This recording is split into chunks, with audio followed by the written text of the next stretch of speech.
Hello, everyone. This is WCG Patient Radio. WCG is a company that focuses on the ethical treatment of people participating in clinical research and other solutions that reduce the time, cost, and burden of clinical trials as we seek to create new treatments for unmet medical needs.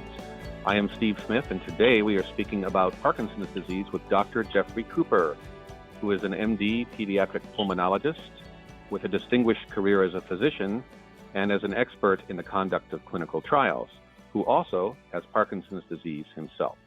Hello, Dr. Cooper. Thank you for speaking with us today. Hi, Steve. I want to introduce your background, if you'll bear with me a little bit, because it's very relevant to something most interesting that you're going to talk about in the call here. You are a physician trained in pediatrics, in pediatric pulmonary disease and nuclear medicine. And during your academic career, you were a basic science investigator, a clinical investigator. You were an IRB chair, that's the independent review boards that make sure clinical research is done ethically. And you were a hospital administrator. You also left medical practice at one point to start the Association for the Accreditation of Human Research Protection Programs, where you were responsible for the development and operation of the accreditation process, so that as we look at that process for how can we protect people in clinical research at the same time that we're doing the research that, and testing new drugs.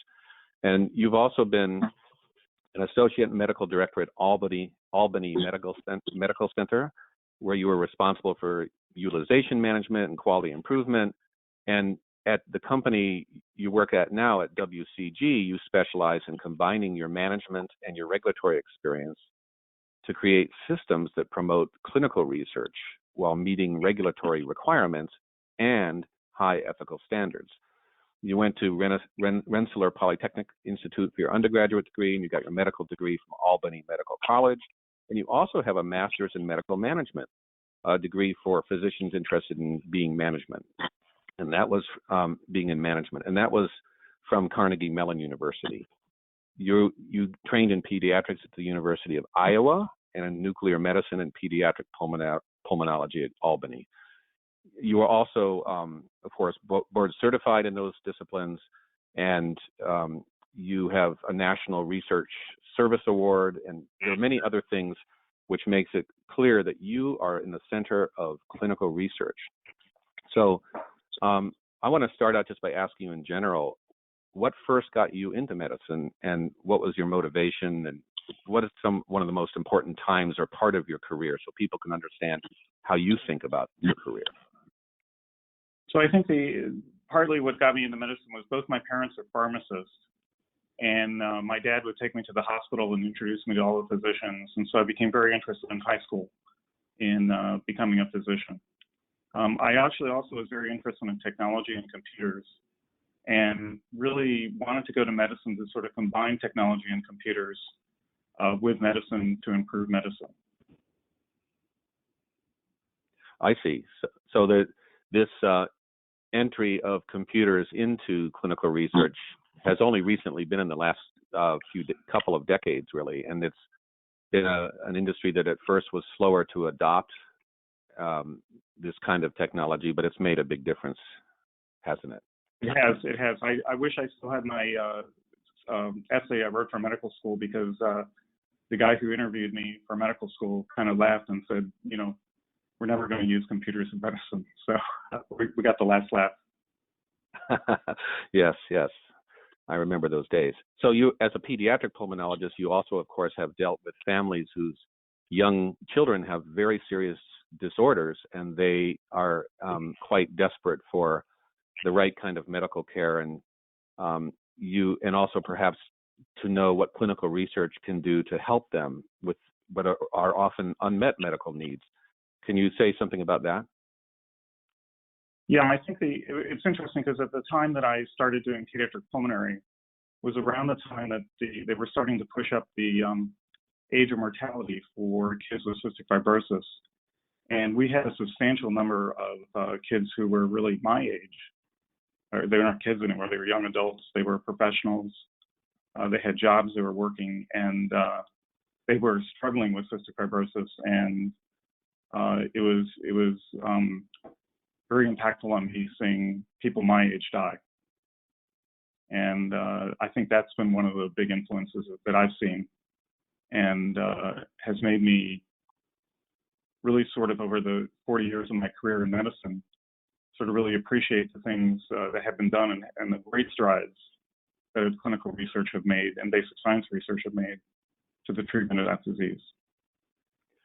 Yes, cystic fibrosis is a disease that not long ago had really no good prognosis, and parents whose young children were diagnosed must have just been so desperate. And then we've seen through the persistent work of the clinical researchers and the biotech companies working on it, that there has been quite a breakthrough in cystic fibrosis, and that change can actually happen. But it takes, of course, many years, and it takes clinical trials and lots of research before that. And so you have Parkinson's disease and are quite familiar with this world of clinical research. And Parkinson's disease affects, of course, very many people. It's a common disease. It takes a big toll on our society, yet there is no cure. And because it's such a big disease, there are many companies and researchers at universities and other places working on that. So you are familiar, of course, with the world of clinical trials itself, but you're also familiar with Parkinson's. And you had difficulty finding a clinical trial for yourself with all of this background and getting into one. Tell us about what happened there, and what does that indicate for other people looking to get into a clinical trial that may not have your background? Well, I think for one, because of my background, when I was first diagnosed, one of the first questions out of my mouth to my neurologist was, "What clinical trials can I take part in?" And initially, he was running a clinical trial with isradipine, the MOVES-PD trial, and I agreed to take part in that trial and was in that trial for 3 years. It was actually about 2.5 years into the trial that I was at an IRB meeting where another trial was being evaluated, which is the trial I'm currently in now. And I'm sorry, the actually first study I was on was called Study PD. The one I'm on now is called MOVES PD. I couldn't go on the MOVES PD protocol because I was still on the original trial. And I noticed that I needed to wait 4 months between the trials to participate. But when that time came, and I was off the first clinical trial, I was looking for the second one. And I started looking for sites that I could go to. And I found a site listed on clinicaltrials.gov that was local in the Washington, D.C. area. And I attempted to make contact with them, and I couldn't find anybody to answer the phone. And I ended up contacting the IRB manager from the institution at which this was theoretically being done. And the IRB manager had no idea that the protocol was being done, had no record of that. So one, I was thinking, you know, I know from the IRB world how to find this stuff out, how to look up things on clinicaltrials.gov, and I can't find a local site to be able to participate in this trial. I started then going to contact other places that were local that I would just travel to.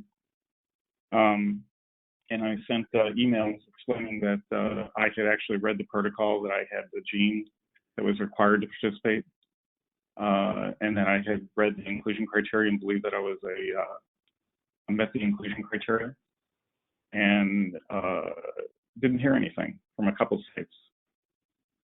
I actually was going to use my inside connections. I talked with the, it was a Sanofi study, excuse me. And I talked to our business development guy and asked him if he knew of anybody at Sanofi, if we had contacts. And he did, and I was just about to call that person when I got an email from one of the institutions that they were looking for subjects and would be interested in my participation. But it took a fair amount of persistence, and all this during this time, I was thinking, what do people do who don't have an intimate knowledge of clinical trials? What do people do who haven't made up their mind that they're going to take part in a clinical trial as much as they can to help other people? And so it became a very eye-opening experience. Yes. So as people are talking about how to get the unmet medical needs of Parkinson's addressed, we often think of the science and the medicine and the research. But of course, the research depends on patients getting into clinical trials. And I know that from what you're telling me and also my own relatives' experiences that it's very common for Parkinson's patients to ask their physician what clinical trials are there, or for the physician to suggest it. So having difficulty finding those is actually astounding when we think of the need and the desire to be in the trials, and the need and desire of those trials to enroll patients. Yet there is this difficulty.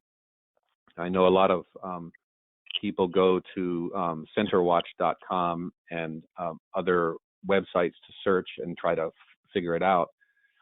And the world for online search is getting better, but I think what you've told us is a cautionary tale that those who are putting the trials together and publicizing them need to understand how difficult it still can be to find it and get enrolled. I agree.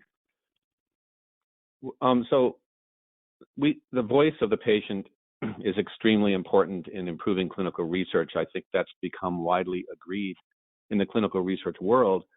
I think the point a lot of people would agree that we are now is a lot of those who conduct trials listen to the voice of the patient, but they don't always respond to it. They're still learning, how do we respond to what the patients are telling us? What would you tell those drug developers and those other researchers at universities or institutions, and the people at hospitals that are conducting trials, or the physicians or the folks designing the trial protocol? What would you tell them that really matters from a patient's point of view? I think the first thing is we need to get a different attitude about making sure that we're informing patients about clinical trials, and we're giving them what clinical trials really do, how they can potentially help themselves, but more so help other people. I remember when I was doing pediatric pulmonary, the Cystic Fibrosis Foundation was very active, and if I talked to parents about taking part in a clinical trial, they were just avid. I had to say, look, first I have to tell you what the study is about, and then you can consent. You can't, But they just said it's research. It's going to help CF. We'll do anything you want us to do.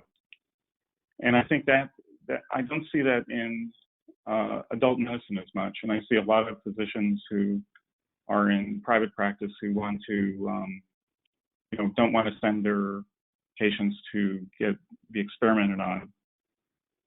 And so I think one first thing we need is to change the attitude and make sure that everybody really knows what the importance of clinical trials are, how they can help, and how participation of everybody or a large number of people will help everybody in the long run.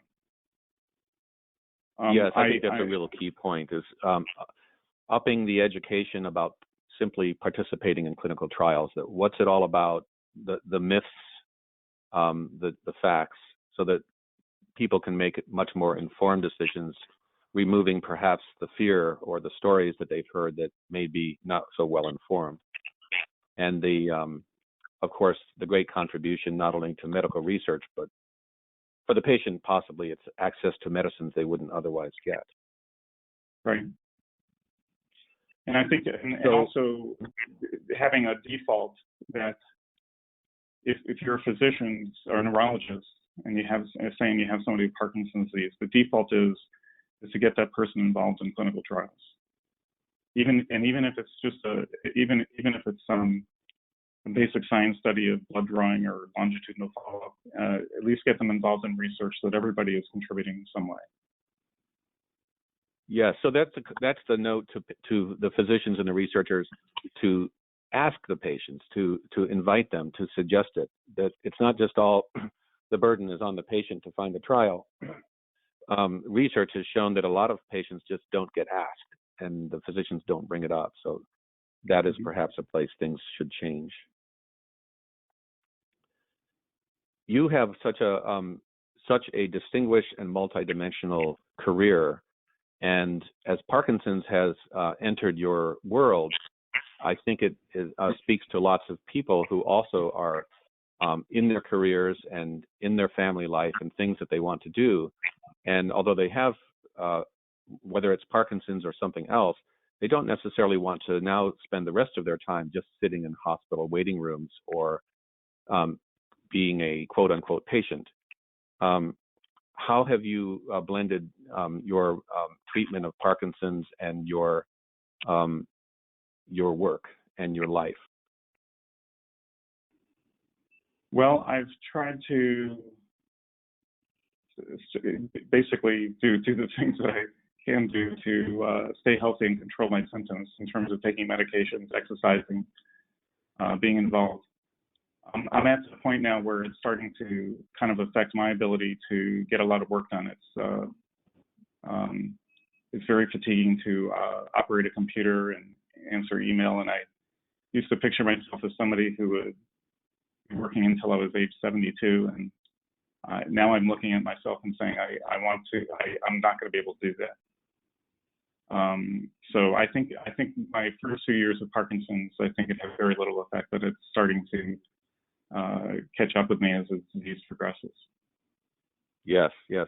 Well, you have certainly highlighted today some of the key things that can move this needle forward, and speaks, I'm sure, to a lot of people who are also in mid-career and who want to continue doing what they do. And throughout our whole society, there's going to be great benefit if these things that you're suggesting can be implemented on a widespread basis. So thank you very much for speaking with us today, Dr. Jeffrey Cooper. You're welcome. It was a pleasure. This has been WCG Patient Radio. I'm Steve Smith, and we've been speaking today with Dr. Jeffrey Cooper, MD, a pediatric pulmonologist who also happens to have Parkinson's disease. Thank you for listening, everyone. Goodbye.